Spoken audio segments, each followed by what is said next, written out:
branch of the Chinese military, the PLA, called the Rocket Force, which they're responsible for things like the strategic ICBMs, strategic missiles, nuclear launch, was allegedly leaking intel to the Americans.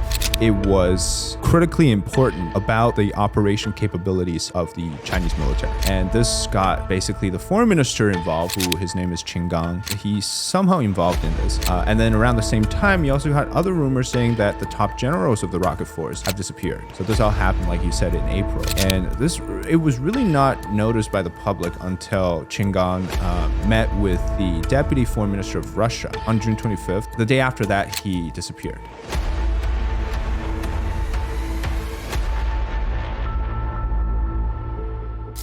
So when did you have David on? When I was working, when I had, because my version of this show before I went independent, I was with the Epoch Times, and then I was basically required to interview one person per episode, because it was also broadcasting on TV. So we had him on probably last summer sometimes. Okay. It was something about communism, I remember. Yeah. Dude, that was our, so originally I brought him on, like his story, talking about Putin and everything. Obviously, he went into the Dresden apartment bombings and like lead reporter on that.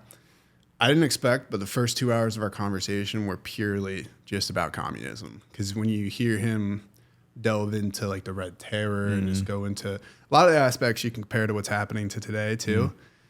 But just him going through it, it was like seeing an artist at work. He was so, you could tell he was so passionate about it and everything. Have you ever been to Germany?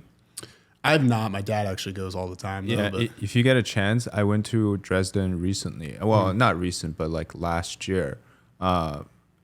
Even Berlin, actually. I remember I went to the eastern side, the former eastern side.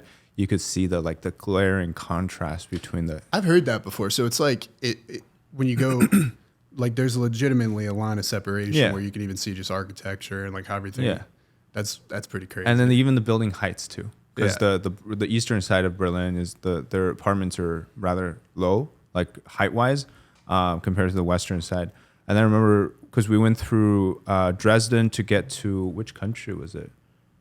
Poland or no? Anyways, Czech. So because we drove through Dresden to get a Czech. I remember in Dresden because there was the post-war and then under the Soviet occupation for a while. I remember it just had a gloomy feeling to the city. Yeah, most of Eastern Europe. Yeah. And then I experienced the only other place I had that experience was in Cuba. Really? Yeah. When did you go to Cuba? 2015 or 2014. What were you down there for? Just vacation. Just vacation. Yeah. Okay. Because you think I was born in China, but when I was young, we had already gone through the reform and opening up for 20 years or 10 years actually. So by that time you could see the country was developing, but Cuba was it was a shock to me because it was real communism. It was just little huts. People were like you could be a doctor and not make enough money.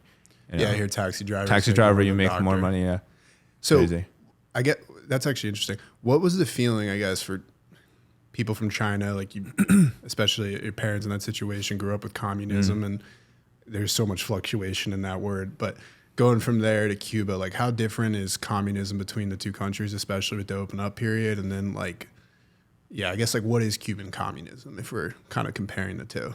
I think for anybody that's lived through the 70s in China, the 60s in China, they would probably have a different interpretation of communism than the Western, because today people in the United States and other countries, they really they're saying that they kind of equate communism, socialism with equality and, this whole equity situation, right? But the communism that my grandparents grew up with and lived through, the Cultural Revolution, all these, it was just their lives were in danger, either from starvation or being seen as, this branded as a traitor, and then obviously you get sent to the countryside and all these things. Your livelihood was on the line, right? And then when I saw that in Cuba, because I'm much younger, when I was born, there was no more political movements in China, right? Because Mao had died. This is 15 years after Mao's death. So all that's gone in China. But when I went to Cuba, the reason why I kind of confirmed my grandparents' experience was because you had people begging for money. You had soldiers that were like, when you go through the airport customs, there would be an officer dressed in like military uniform, and like they had really basic equipments like a webcam, take your photo, check your passports and all that. When you go outside into the airport, there's like police guard, or not, they're not even police. I think there's just the military there guarding all of the stations. And everything was so backward, because at that point I had lived in Canada for, I think like 15 years or 11 years. I'm really bad with my math, but the point is like I grew up, like my childhood in Canada until, I went to Cuba was very much, I had forgotten about what had happened in China, what happened to my parents, grandparents. But then when I went to Cuba again, that's when I remembered, this is actually real life for people. Because Cuba under the regime, the communist regime for a while, I think they never got through what China had, right? Same thing I think happened with North Korea as well. They never went through like the post what happened in China after Mao died, which was, growth, and you had this whole accession into the World Trade Organization and all that in the 90s. And so they never went through that. So they really left behind that like purebred communist way in a sense. And really that was the moment that I thought to myself, this is real. This is because I think, and this is why I'm critical of the whole embracing socialism aspect here in the West as well, because people that actually believe that socialism works either have never been to a country that went through communism or refuse to believe that there is actually these kind of countries around the world still. And Cuba was the one that really confirmed my belief that communism is real, in a sense that it really destroys people's livelihood. And it was eye-opening, I guess, in the sense that you feel like, because you took a plane from a first world country, right? And then flew a few hours across the ocean, and you get to this place. It's like you almost stepped into another dimension. The people there, it's like they live in a whole different world. The people were super nice too, right? But it's just the government was so bad that it was unreal to me, seriously. And this is somebody who comes from a country that went through this. And so when people really talk about communism, I tell them that, stop reading what's being preached by the textbooks and the professors. And actually, if you want to learn about it, if you get the opportunity, go visit. Obviously, don't go to North Korea. You'll probably never come back. But, Cuba for Americans might be a little bit hard, but if you're from another country, you should be able to. But you look on the other side, Vietnam is a great example of, even though they're still technically communist, they're in that process of what China went through for the reform and opening up. So they're really walking out of that. So I think that they're less about the ideology now, more about the actual concrete growth, which was China. Pretty much, I guess, our focus today is what happened before Xi Jinping arrived. Right now, Xi Jinping obviously he's taken everything back, and so we're going backwards. But before that, it was pretty good. Yeah, I mean, it's funny you say that too. The people that love to tout communism or socialism today, when they look at countries, they'll maybe look at Vietnam or China and try to point towards certain successful aspects. And we'll go into today. There's plenty of negatives and whatever it might be, but easy enough. You can find some great attributes and stuff. It's usually when you're on the reverse arguing against it that you're pointing towards some of the historical examples. So Mao, Stalin, where it really goes wrong. It's interesting when you look at the two countries that you can't really visit would be Cuba and North Korea. And both of their leaders in a lot of ways are kind of stuck in a time loop. I hear I've been really into a lot of good travel YouTubers, which it's just something fun to see because they'll go to, wherever in the world. Drew Brinsky is one that's like really unique. And he went to North Korea and he was speaking about it. And he's like, it's essentially like stepping through a portal and you're back in the 60s or 70s in like a post-Soviet period. And the leadership's like that, the communist style, even the propaganda looks like something from that time period. So it's funny, the two countries that people really don't want to talk about or be like, these are the ones that are still stuck in like what we really see where communism goes. And then everyone wants to be like, what about China or Vietnam? And it's like, are they even communists at this point with the capitalist qualities, with all these it's like, but again, that people want to focus on, well, there's some benefit there. And it's like, no. The countries that are actually where the historical example usually leads, it's Cuba, North Korea. They're not doing too well. That's not where you want to be. So let's clear this up, right? Is China communist still? So technically, if you use like the academic definitions of communism, you would think that China is not communism. Maybe it's something like a state capitalism or something like that, right? But it really, from my perspective, you can't use rational textbook definitions to define something that's in China. The reason is this. It's a totalitarian system where the person in charge, their main goal isn't really about preserving the ideology itself. It's more about preserving power. So they will use, at this particular time, what is fitting for them. So for example, right, Mao, he was really adopting what happened with Lenin, what happened with Stalin, the need for these massive purges, bloodshed, these sort of things to maintain his power. When he died, when Deng Xiaoping came into power, he thought the way to maintain his power was through opening up the economic side of things. But then now Xi Jinping, he's more like, we have to go back to what Mao did, right? So every communist leader had a different interpretation of what they thought was, I guess you'd say, the communism of their time. But clearly everybody knows, the textbook definition of communism is socialism. You reach communism, right? You don't start with communism. So it's socialism. That's why Xi Jinping now talks about socialism with Chinese characteristics. What they're all basically doing is that they're combining all of the evil traits of different things. Like in some sense, you could say that it's like Chinese fascism because there's a whole nationalistic fascist perspectives as well. You could say that it's state capitalism because China technically has still aspects of a market economy, and so it's just more centrally planned. You can also even say that it's an authoritarian government because there's one man rule, or totalitarian. So technically, you could really define it in different ways. But I just want to say that the point why I still say China is a communist country is because it is their bread and butter sort of base for all these things that have happened over the years, because they did it under the banner of communism, and that's why I still say it's communism. But in reality, I think you can't just define, because it's almost like it combined and learned from all of the evil in history. For example, with the concentration camps we're seeing in western part of China, that stuff is adopted from what they did with the Jewish population during World War II, right? But then you also have, the whole persecution against different religions, against the student groups, suppressing protests, all these things.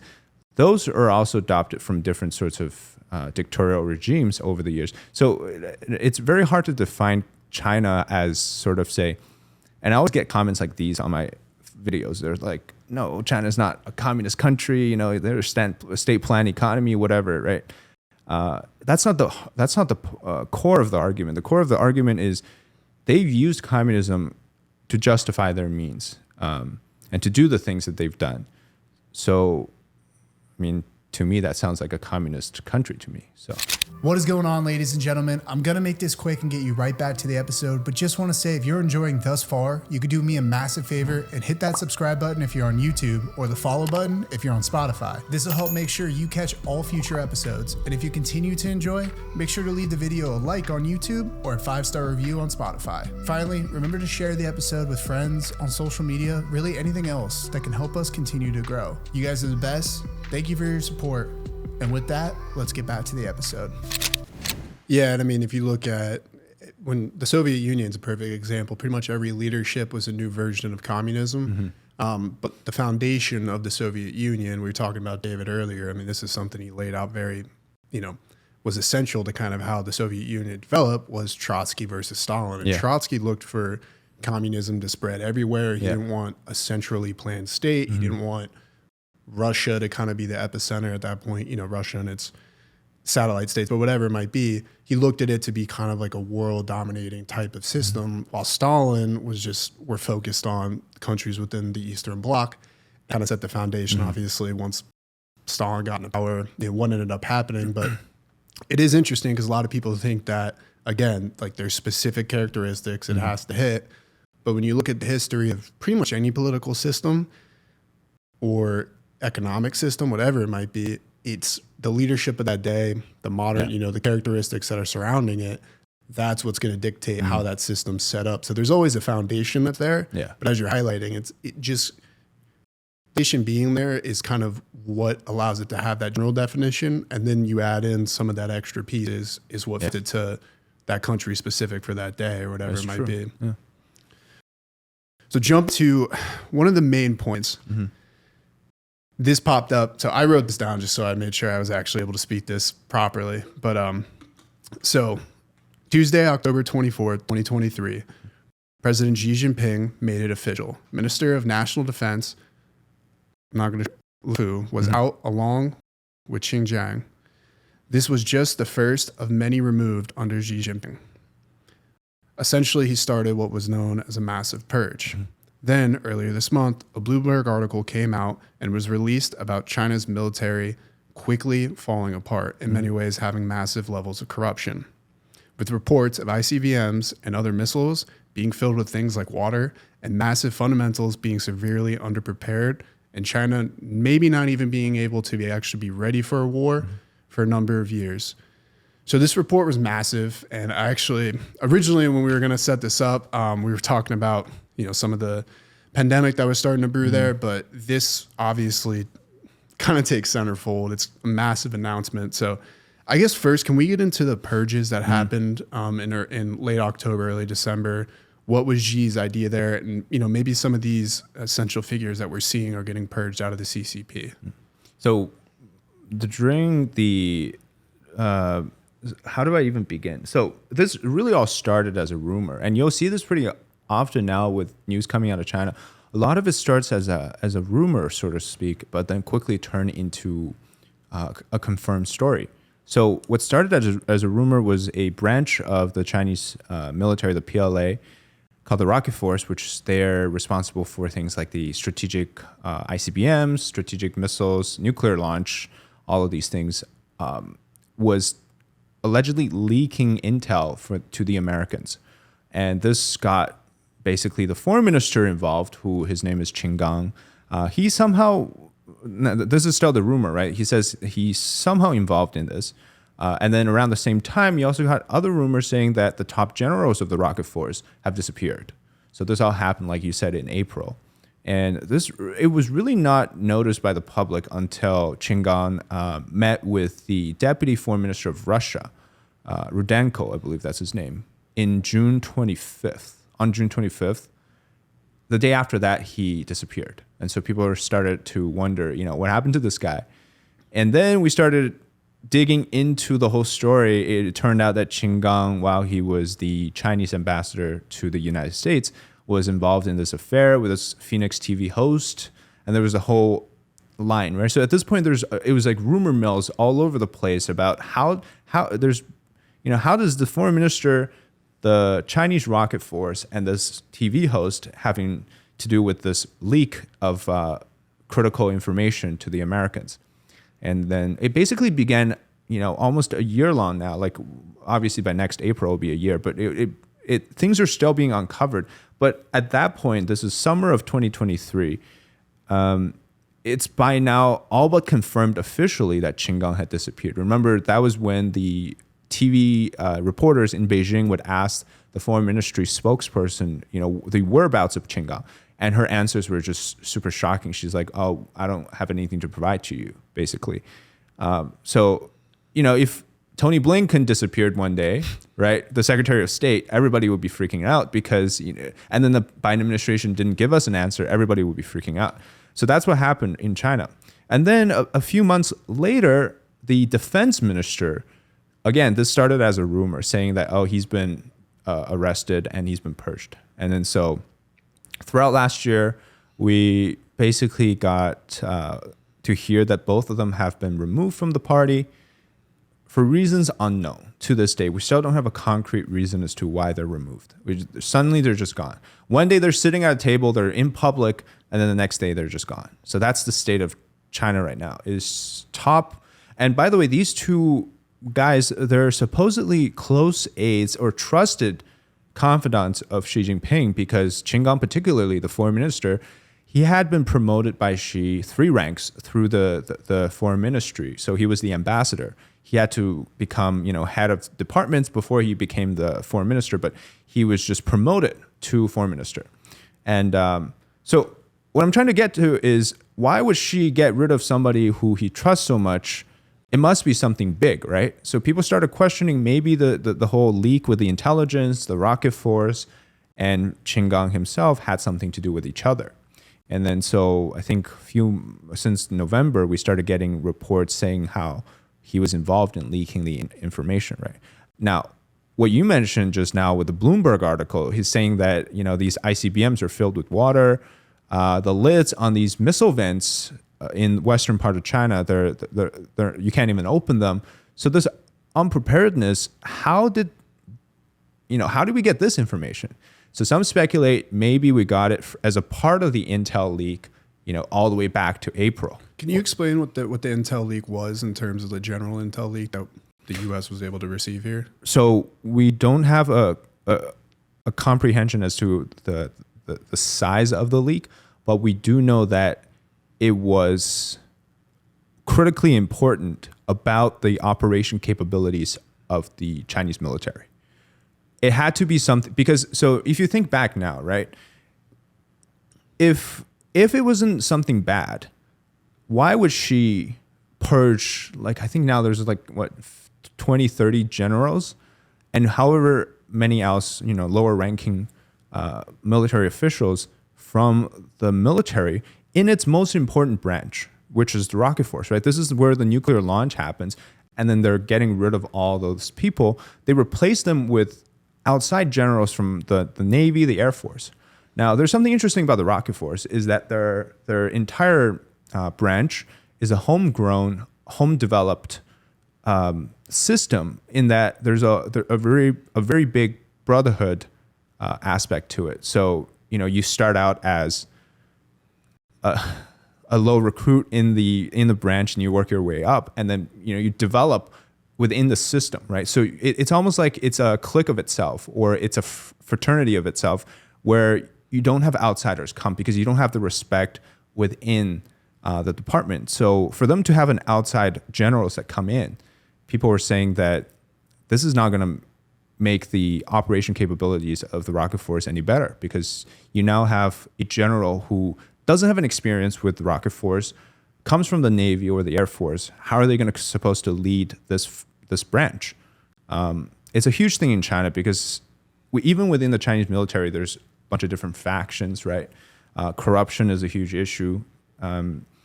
So Xi Jinping to this day, I think, is still investigating the scale of who is involved, what it means for him to invade Taiwan. Because from the sound of the Bloomberg report, it sounds like that Xi doesn't even have the ability to take Taiwan within the next few years. It sounds like that the PLA is really, really badly hindered by this. It had to be known somehow, because I don't think Americans can walk into China and get this information themselves. Yeah, probably not. Right? I think the only way that they know about this is that they confirmed it via some sort of a leak. Now, so we know that Li Shangfu has been replaced. There's a new defense minister now.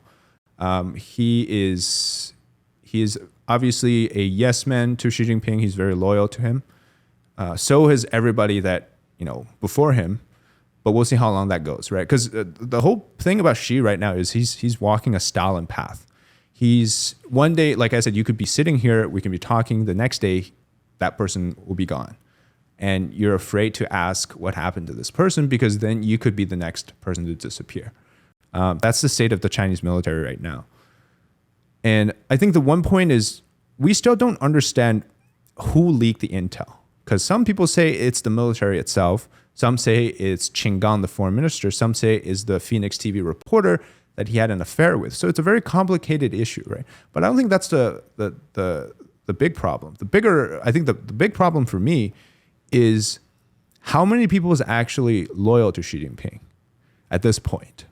Because I always think about this. If let's say you're a ranch, you own a ranch, right? And you have, I don't know what animal to use, pigs. Let's just use pigs. You got 100 pigs.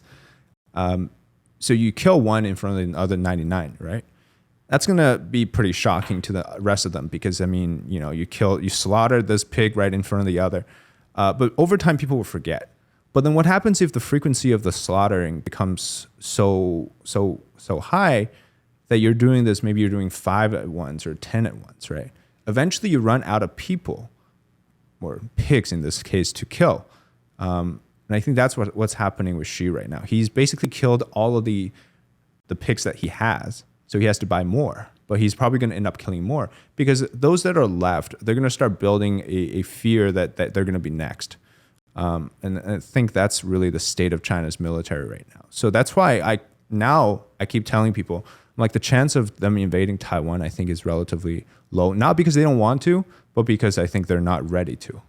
Yeah, I mean, that's actually like one of the main points I really took away from it. And there's been and we'll get to this in a minute, but all the talk about this year and next year was the year. China has to do it at this point because, and there's other stuff we'll get into that, within the next 2 years, it's going to really go the way that part of Russia's decision making for taking Ukraine was that they had to take it in 2022 because past that year, they're going to slowly start diminishing to the point that they wouldn't have been able to invade Ukraine.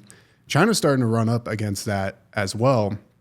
And I think, to the surprise of everyone, Xi Jinping says, specifically, was that his military isn't ready for the war. I mean, in a lot of ways, and this might even be the title of the video, is that China is now, from the outside observers, people believe it's a paper tiger. So what's your opinion on that? I mean, do you think that the military prep is where we're actually seeing these reports, is that they're from missiles, which are going to be critical for them to have any chance of taking Taiwan, the ICBMs, their nuclear capabilities, which in a lot of ways allows them to posture against the U.S., and even more specifically, just in general, you hear a lot of their different command outposts. There's a lot of different separation in terms of actual supplies being up to readiness.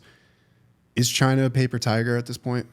Yeah, I think based on the things that have happened so far, I would say so. But again, I'm not saying...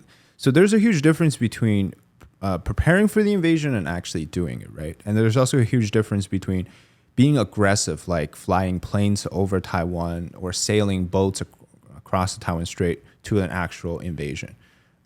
But having said that, I don't expect them to do a full scale, 100,000 ships and planes and, whatever missiles fired at Taiwan at once and then kind of going for an all out.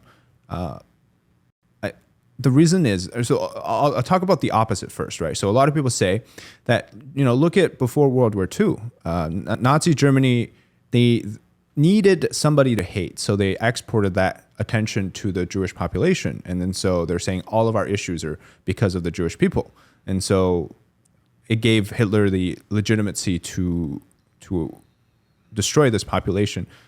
But I question, is Xi Jinping and is the Chinese population really that nationalistic to the point? Obviously, we see signs of this, right? There's always people yelling about taking Taiwan and all that. I don't know if that's actually what the Chinese people are willing to do, because at the end of the day, you need to create enough hatred for a particular group, whether that's the Taiwanese or who else, to be able to go and say, I'm willing to give up my life for your cause, which is to take Taiwan.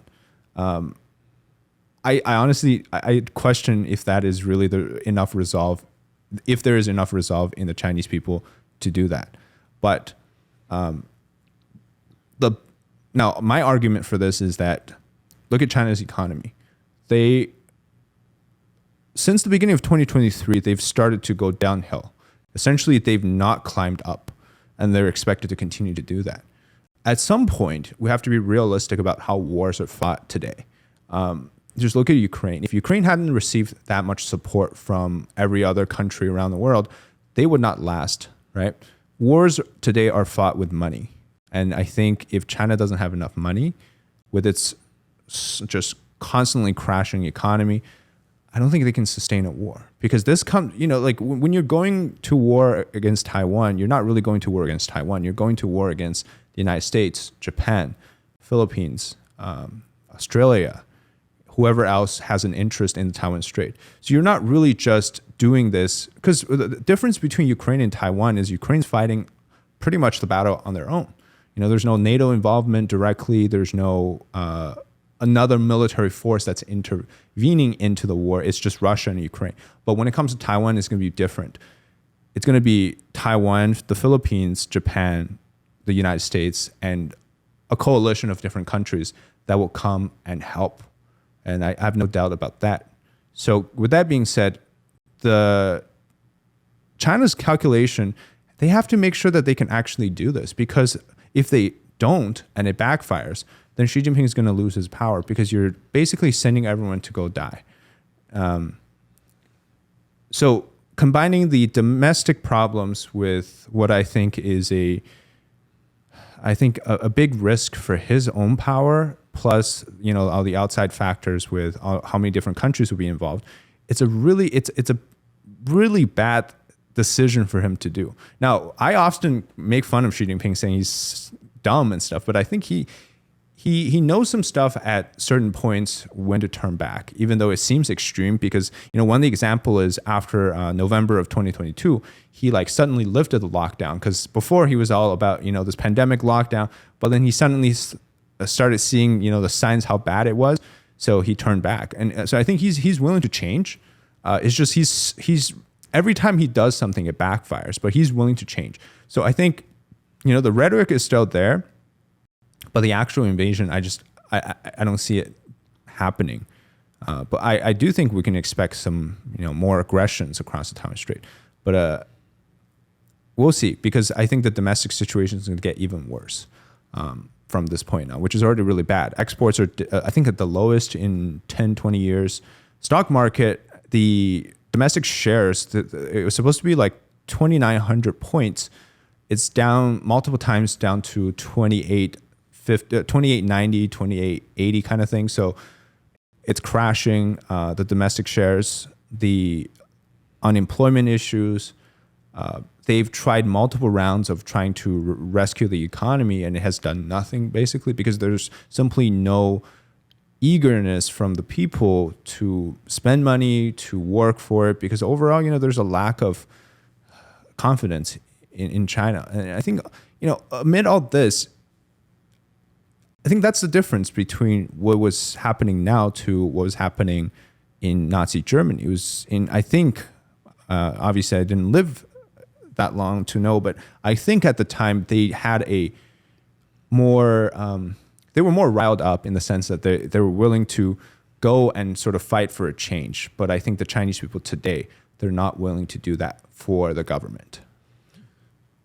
So I definitely want to jump more into the economic situation, because I think that's one of the most critical points that's very underreported. I mean, the U.S. news loves to talk about what's happening in the Middle East. Not that it's not important, or Ukraine or whatever, but considering where we're at with China in terms of a global scale, and what a lot of Americans now think that's actually happening between the two, that's very underreported. But what do you think Xi's psychology currently is? Because as you were highlighting, a lot of the rhetoric, especially since 2020 to maybe, let's say, 2022, early 2023, that Xi has kind of really built himself as, I am going to be the one to take back Taiwan. Yeah. And in a lot of situations, a lot of people around the world, different analysts have looked at it and pretty certain that he was going to take it either this year or next year. Obviously, as we're highlighting, that's really changed pretty quickly. But the other aspect is that, and part of their military strategy is they needed a lot of these missiles, because one of the main differences between Ukraine and Russia, they share a border. The Russian invasion started with them just driving right through that one outpost.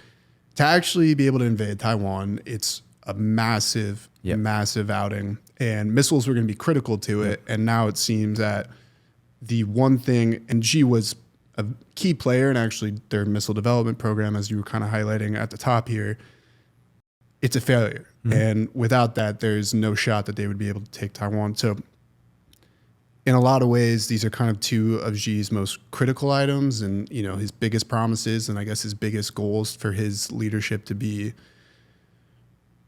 up there with, China's greatest leaders. What do you think is his psychology with all this kind of coming out with, in a lot of ways, it being a national or global embarrassment that, maybe the American people aren't talking about it, but behind closed doors, the Pentagon's looking at this and saying, look at that failure. That's horrible. So what do you think is his psychology with this? I think in his mind, it's never changed the fact that he wants to invade. I think he came into power in 2012. Since then, he's basically prepared he's told every level of the government, the military, and the party that he's going to do this, right? This is just the way, what he wishes is that he will do this in his time, preferably before 2027, because I really think there's a huge growing opposition in the party to say that if you can't do this, you have to step aside. You can't rule for life because he is getting old too. But what he wants to what's being done to what is being accomplished, there are three different things. He wants this, right? He wants to take Taiwan. Then he found out that there's a huge corruption issue in the military. The acquisition of equipments, people were selling this or they were getting inferior equipments, they were pocketing money and all these things, graft, huge corruption issues in the military. So he's trying to fix that. And he finds out that many people aren't really loyal to him. So he has to change that by, purging a bunch of people. And then he's basically doing that throughout his first 10 years. At some point, you realize what he's done basically for the last 10 years is he's gotten rid of people that can actually fight. He's gotten rid of the rocket force generals. He's gotten rid of people that can actually do the economy because those people aren't loyal to him. So by seeking loyalty, by seeking absolute, yes, yes, we'll do this, he's lost talent and he's lost the opportunity. And I think that's really apparent because now, look at what's been happening with the news. Nothing's really going the way of Xi, as you mentioned. The Pentagon might be looking at this and saying that, we're reassessing what could happen. Now, this isn't to say that we should, lower our guards and not do anything, because obviously then Xi will do something. But I think the point is, in his mind, this has never changed. It's just reality has been going against him. And if you really carefully study the pattern of Xi doing things, his intention has always been about, I can make things better my way without thinking how much that would impact the overall system. In a sense, you could say that he's disrupting the system because this is how it was done under other leaders, right? When he comes in, he wants to do things differently. But he doesn't understand that if you just suddenly take this whole thing and flip it 180, it's not going to work. And so that's what happened with the military, with the economy. And because then again, he also doesn't trust a lot of people, he has to personally command and see things done. That's why now you hear that he's doing a lot of things like commissions or committees, including like the committee. There's a economics committee. There's a national security committee. There's a judicial committee. So he put all these people in charge who, of course, are loyal to him to oversee the actual branch of work. But then these people, because they're only loyal, they have no talent and they don't really know what to do. Nothing gets done really well. But then he's like this, right? He says, okay, I have an idea. I'm gonna invade Taiwan, for example. I'm gonna ask the national security people. This guy, right? He's loyal to me. I'm gonna ask him to do something. But that guy, he doesn't have anything but loyalty. So he doesn't really know what to do there. So the command gets passed to the next person, but the next person doesn't really get it done. Then she's like, okay, well, you suck, so I'm going to get rid of you. He puts somebody new in who's also loyal. That person is also not going to get it done. Because at the end of the day, the Communist Party, everybody's kind of for themselves. They're all using like the system to sort of profit off of it, right? So that's, the whole thing with the corruption. Xi Jinping, like technically you could argue that it's justified because every communist official is corrupt. So you can find almost anything. But of course, that's just the disguise, because the real reason why he's doing it is power, is to struggle with other factions for power. But yeah, going back to the thing, I think in his mind, the psychology has always been, I have to do this. But he's slowly realizing that he doesn't have the people, the talent, and now I think even the resource to do it. But it doesn't change the fact that he wants to do this, I think. Yeah. What do you think? What changes in his calculus, though? Because you're highlighting it here is like, there comes a point where he's going to have that realization. Mm-hmm. And I think a lot of people highlighted this with Putin and Ukraine, where it was like he goes in there and he thinks that we're going to be in Kiev in 2 weeks. And suddenly, we're 2 years on a war that might last 5-10 years. And it's going to be, whether that money keeps pumping or not, it doesn't seem like Ukraine's going to look for really a simple peace deal other than, maybe there's some, whatever it might be. And a lot of people are worried is that, if Ukraine starts pushing in the opposite direction, Putin may, look towards whether it be nuclear weapons, invading Poland, whatever it might be. With so many things going against what, for simple terms, Xi Jinping's dream for what he wanted to do you think there's a point where he almost loses control? His calculus changes to a point where he starts making irrational decisions. So they're undermanned, they're underprepared financially, they're nowhere near as competitive, yet he sends them in anyway to invade Taiwan, and the people of China may be fully against it. But at that point, the balls start rolling, and all of a sudden we're in this massive global war happening because, he almost lost his mind being denied something that he always wanted. Do you see that as a possibility, I guess, in the next couple of years? Honestly, I personally think, I think Putin would do this before Xi would do it. Because fundamentally, the Chinese Communist Party is really about power over anything else. So if it means they can maintain their power, they would do so without going the extreme. But so how do I make sense of this? So obviously, outside of the things we just talked about, I think Xi is still smart enough to realize that if he does launch a nuclear missile across, to the United States or something like that, that's really the end of him, because I at that point, obviously, it's chaos everywhere. But I don't think that's what he wants. He wants to be the great communist leader like Mao. But he also knows that in this time and age, to do that, you cannot be the mind. Like, this isn't the 20th century. Let's just say that. I think things have, I don't know, like our modern world, it's obviously, nuclear is still a big threat, but I think there's many more aspects to the new Cold War that's not nuclear anymore, right? There's the AI stuff, the high-tech stuff. So I think for people like Xi, if he really only cares about power, which I think he does, I don't think there's a reason for him to, having to go to the nuclear option. I think that's a very, how do I say it? That's a very backward thinking. That's why I think like he's smart in the sense that I think he's willing to evolve with that. But at the end of the day, if Xi is, something happens to Xi, I think he's more worried about him domestically. So I think he'd rather, maintain his, because I think ultimately, let me just be honest. I think ultimately if he does choose to do something over Taiwan and it fails, that's the end of him. And I think he doesn't want that. He'd rather rule as a leader and try to paint an image that he is great rather than actually do something and then having it backfire over Taiwan. Because I think, the only real war that the CCP has fought is really the Korean War, and their casualty was great. They've never been involved in a major conflict outside of that, minus, there's conflicts with Vietnam, but that's pretty small scale. And so I really question if he is willing to do this. I think at the end of the day, his power comes from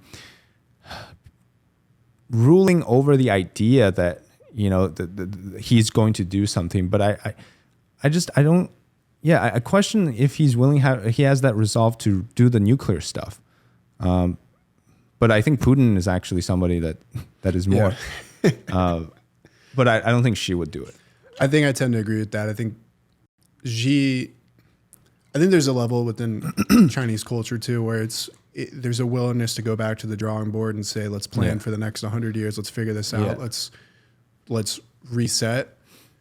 There seems to be, whether it's with Putin or whatever it might be, is to just quickly go to that extreme and say, we need to accomplish what we're trying to accomplish now.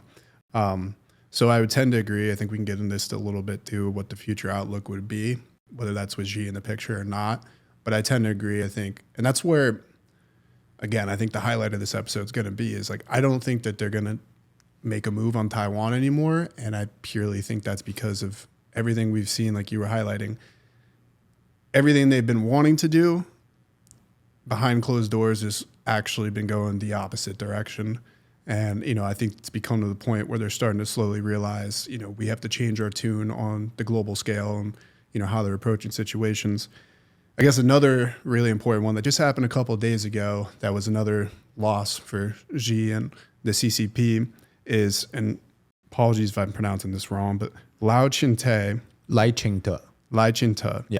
won the Taiwanese election, and he's part of the Progressive Party in a lot of ways, pretty anti-China. So can you maybe highlight who he is, what his party stands for, and why this is actually a big deal for the CCP and their outlook on China, whether it be militarily, politically, socially, whatever? So he's a medical doctor, actually, and he joined the party, the Democratic Progressive Party, or DPP, very early on because he wanted to use his knowledge and skills to help the party. Then he was involved in many aspects of, he was during his time as a member of the parliament, the Taiwanese parliament. He was so as a legislator, he was always seen as the Taiwan independence guy. He was also participating in things like human rights stuff, freedom stuff, and he was always seen as a very bold politician in the sense that he wasn't afraid to say things that would anger China. And at a time, this is like early 2000s, when he became the vice president under Tsai Ing-wen, which is the last 8 years, it was always seen that he was likely going to succeed her in running. And Lai has basically promised to continue the last 8 years. Now, the reason why this election was so important is because there's a sort of a curse in Taiwan is every 8 years you have a party switch. It happened with every single president since it democratized. So every 8 years there's a party switch. But then the DPP broke that curse with this election. So now they're going to be ruling for 12 years, potentially 16 if comes to that. But Lai is somebody that, in my personal view, is the best president to preside over the next 4 years because there's an all important date 2027, right? If China does decide to do something, then at least in Taiwan you have somebody who isn't going to just give up, because the other two party candidates, they're really about discussing and talking with China. Lai is more about, we have to just maintain the status quo and say, no, China, we're not letting you do anything. We're going to talk with you only if it is up to, say, for you to give up the invasion plan. Otherwise, talks are useless, pointless against China. And so with the continuation of DPP and Lai, you're going to expect pretty much the same thing that's been happening for the last 8 years. You're going to have more congressional delegations visiting Taiwan. You're going to have more countries directly connecting with Taiwan. You're going to have more military, like weapons sales. You're going to have, I guess you would say, a more resolve in the Taiwanese population. And I think there's also an indication of the identity shift in Taiwan. Now, Taiwan has always been seen as a part of China issue when you're talking about this, right? You talk about Taiwan, it's either you argue over whether it's a part of China or not, or you say that Taiwan is a legacy of a party that was defeated and went to a different island. But now I think Taiwan, every election after this one is going to be more about parties and people freely choosing who they want to vote for rather than having to worry about what the mainland thinks of them. In other words, I think the so-called status quo about Taiwan is slowly evolving into less and less of an importance because the younger generation of Taiwanese people, they're born in Taiwan, they grew up speaking Taiwanese or speaking Mandarin, but with the Taiwanese culture, they really don't have any ties with the mainland of China anymore. So to them, Taiwan is a country, whether whether what China says Taiwan is a country or not, Taiwan to them is where they grew up. That's their country. So I'm not saying that, everybody go declare Taiwan as a country, but I am saying that even if other countries don't recognize Taiwan, the people in Taiwan, they've been allowed to freely choose. And that's why I actually think it's hilarious because you notice this time, China didn't really respond that aggressively. Like they didn't do a bunch of flyovers or things like that. Yeah. They actually spent more time criticizing like the American government, Canadian government, Australian government, saying that you shouldn't congratulate Taiwan. I think that because implicitly it means that the Taiwanese people are being recognized no matter what China says. So Lai's election as president is really an indication that the world has moved on from China's argument that this is some sort of an internal issue. People have moved on from the historical disputes over Taiwan to, let's just face it, today this is the reality. We're just going to deal with what's present and slowly kind of ignore that. Now, I'm not saying that history is going to go away, but that's always going to be part of the Taiwan issue. But I think people are more focused on what's present. I think that's what's the state of Taiwan is now. Is they're no longer a part of China in the argument that Taiwan gets to do their free elections. They can do whatever they want. And they're no longer a part because other countries see it that way too. They just don't openly, officially say it. That's all. Yeah. So I've heard theories too that one of the ways China may be slowly trying to encroach on Taiwan is instead of militarily, is there's like a social aspect, develop that idea of saying maybe we should, come together with the mainland and whatever it might be. Do you think this kind of officially puts a nail in the coffin of that ability for them to kind of have that ideological stranglehold on the Taiwanese people and push it in that direction? Because it seems like, there was an overwhelmingly push towards the Progressive Party here. There were some rumors last year circulating like, oh, it might be going, the other direction. And it quickly showcased that's just not the case. So do you think if the CCP on the mainland looks at this and says that plan's out the door, like we're really no longer going to be able to kind of approach it in that situation, and we got to start respecting, working with, and also looking at Taiwan as a failed venture in that realm? I think they will always try. Even if they fail this time, they will still keep trying. Because I think something I didn't mention is that obviously I think they're always preparing both, right? A military invasion scenario and a so-called peaceful scenario, which is like infiltration, things like that.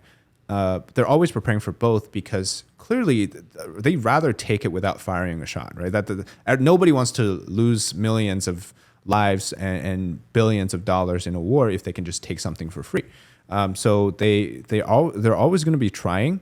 And one thing about this Taiwanese election is that even though they won the presidency, they actually lost the majority in the legislative yuan, which is the Taiwanese Congress. So now there's a roadblock for him because it's likely that the pro-Beijing candidates are going to be working very much against him in trying to put up legislations that are going to be helpful in defending Taiwan. So even though the win itself deserves to be, they should be proud that they won, but they also said in their press conference that they're going to go back and examine, what went wrong in that aspect. Because you could have the presidency but unable to do much, right? Kind of like how here in the U.S., if you don't have the majority in the Senate or the House, it's hard for the president to want to continue with his agenda. So it's the same thing in Taiwan. But what I think you mentioned just now, something very important to know, is that after almost, at least in the past three elections, 2016, 2020, and 2024, there was always a huge amount of effort by the CCP to influence and meddle in the Taiwanese election. And it worked really well in 2020, actually. 2016, clearly it didn't work as well because they elected the DPP, but 2020 it worked. And then 2024, again, we see that it hasn't worked as well. So that's, again, my hope is that the younger voters, the newer generation of Taiwanese people, because they don't have that tie with the mainland, it's harder for them to be influenced. And as that group of voters grow and become the majority, I think the effects will be less. But it won't stop them from trying. Do you think that it's happening on the mainland in the reverse? So people are starting to look at Taiwan and say, why should we even care about this? I don't have anyone even there at this point, or whatever it might be. Majority of China's. There's a lot of other issues we're about to tackle, but just in general, it's like why would we care about the island? We haven't been together for decades now. So is the reverse happening as well? Is that something the CCP is trying to kind of hammer home, maybe why they're pushing a lot of the kind of nationalist sentiment as well? Yeah, well, I mean, if you on election night when Lai won on the Chinese social media Weibo, they censored all the topics talking about Taiwan, and they're afraid, right? Because here's the thing: Taiwan stands as the contrast to what's happening on the mainland. Everybody sees it, right? If you can have a democratic government, both side of the strait, people speak Mandarin, most people. But 23 million people get to vote, right? To go out on the night, cast their ballot, choose the person that they think will lead the country. Then you have 1.4 billion people who can never enjoy that, right? So the CCP deep down knows that there's a legitimacy issue. So that's also another core reason why they want to invade Taiwan in the first place, because they can't stand to have an alternative version of China, because that calls into the question of their own legitimacy. Because why must people believe in this form of totalitarian government when you can have what's taking place on Taiwan, which, right, it's a vibrant democracy. You have a good economy. You have technological advantages like the semiconductor industry. TSMC is there. And you have a beloved culture that's not hate. Both of them are Chinese speaking people, yet one of them is now being hated because their government is so bad, and another is being loved. So all these contrasts between the two systems, the regime is very scared that people actually pay attention to Taiwan. So I think the point is the people in mainland China, the only reason they care about Taiwan is obviously because of the nationalist sentiment, saying that how much of China Taiwan is part of China, all of these things. But outside of that, what really, what does the people in China get to gain from participating in this invasion? A piece of island? China gave up a bunch of land, I think the size of 50 Taiwan's worth of land to Russia. If they really learn that this is what took place, I think the whole narrative that the regime is building collapses, because you realize that there's really no legit grounds for them to take an island, other than the fact that they want to stamp out this government. So ridiculous, obviously, in my view. But there's still some people in China that are just so brainwashed. Obviously, they think that they need to do this. But most people, I think, if you tell them the reason, that they'll think differently. It's kind of funny. It just popped in my head, and I'm sure you've seen it. The famous picture from space of North Korea and South Korea. Yeah. North Korea is completely black, and South Korea. In a lot of ways, it's basically just like the mega size version and the miniature size version. Yep. And it's crazy to think that if, the revolution had gone different and, Taiwan would have stayed mainland China, what China would look like today. Because, as you pointed out, Taiwan has so many successful aspects to it. And in a lot of ways, for it being a small island, it's right up there with a competitor economically with pretty much every country in the world, including China. Having to stamp that out just for the idea of, people can also look south and be like, that's what we could be, is pretty crazy. So I guess continuing forward, we keep hitting on that 2027 date. like I said, analysts have looked at this year and next year. For sure, that's just not happening at this point. 2027 is a lot of times brought up, and we talked about this. I don't even remember if this was on the mic or not. How the reason Putin's calculus for taking Ukraine was that come probably around this time, it just wouldn't have been viable. There just wouldn't have been a possibility for Russia economically, socially, militarily to be able to invade Ukraine. Can you highlight why that 2027 number is so important for kind of all those reasons, and with Xi and everything, as well as to basically why by 2027 China has to invade Taiwan? So one of the biggest factor is Xi Jinping's age, because like Putin, he has to personally oversee the invasion for it to happen.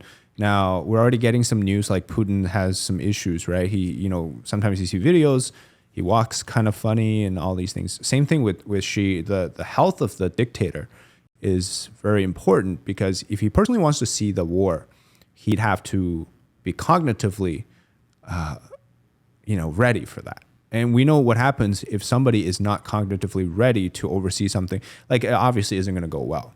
And he's not going to let this up, right? So that's just one of the factors. The second is the 2027 date also coincides with the end of his third term, which is every 5 years. So in my view, if he wants to get another term, eventually I think he will if he doesn't do it. But one of the big argument is, can he really lead us anymore if he's unable to even do this whole Taiwan thing? And so he has to show people that even if he doesn't do the invasion, he has to show people that the military is ready, or what aspects are ready, to the people in the party for him to still gain the support. Because at the end of the day, I think if he wants to rule on some level of legitimacy, he has to gain some level of support. And then the third point is the invasion. The 2027 date is sort of the middle of China's whole be ready by 2050, dominate the world kind of narrative. So can you highlight that a little bit, like what the 2050, the initiative that they kind of put forth with that year and everything? A few years ago in DC, because of a book called 100-Year Marathon, everybody's idea was that China plays the long game, that they're going to establish themselves as the key power around the world by the end of this decade, so 2030. By 2050, they can actually surpass the United States and others and be the most dominating power around the world. So the agenda of the 100-Year Marathon is to surpass the United States eventually by 2050. Now, clearly, it's being hindered by what's happening in China, but that idea was by 2027, their military should be capable of taking the island of Taiwan without considering all the military factors. So you take Taiwan first, you basically unlock what's called the first island chain, which is a series of countries that run from South Korea, Japan, Taiwan, the Philippines, Thailand. It's like a artificial line of countries that pushes China's military at bay or back into their near sea, rather than allowing them to completely go around the Pacific Ocean. But if you take Taiwan, then it gives strategic importance, because you now have broken through the Bashi Channel, allowing your submarines and things like that to go around the ocean and to basically, obviously you can't avoid detections because of technology, but it allows them to operate more around the world, project their power, opens. And then if Taiwan falls, it also gives them a lot of what's called a bandwagoning effect, which is that, this democratic island you couldn't protect, right? The United States couldn't protect it. That means many countries, even Japan, South Korea, the Philippines, Thailand, Vietnam, they might start to think that if the US can't protect us from China, the only way we can survive is we become allies of China. So that shifts the entire global balance of power to China. And so that's also why it's important to take Taiwan. But to do it in 2027, it's really a date that's calculated based on their preparedness, their economic power, the potential deterioration of the United States global comprehensive power as well. And at that point, it's the perfect time. But I think, again, I think that's not, it might not happen. You never know. But at this point, at least, based on a current assessment of the situation, I don't think it's happening. We'll take a quick break here, but when we get back, we'll jump into kind of the economic situation, the social situation, and the population situation that we're seeing that kind of, I know, are pretty counterintuitive to that as well. So be right back and we'll jump into that. So. And that wraps up part 1 with David. If you guys did enjoy, remember to leave the video a like and subscribe. And let me know in the comments below, do you think China's a paper tiger? Part 2 will be coming out later this week, or if it's already out, it'll be linked right here. But make sure to check it out. And if you want to check out some of our other episodes with FBI agents, CIA agents, Navy SEALs, narco journalists, and much more, make sure to check this link right here.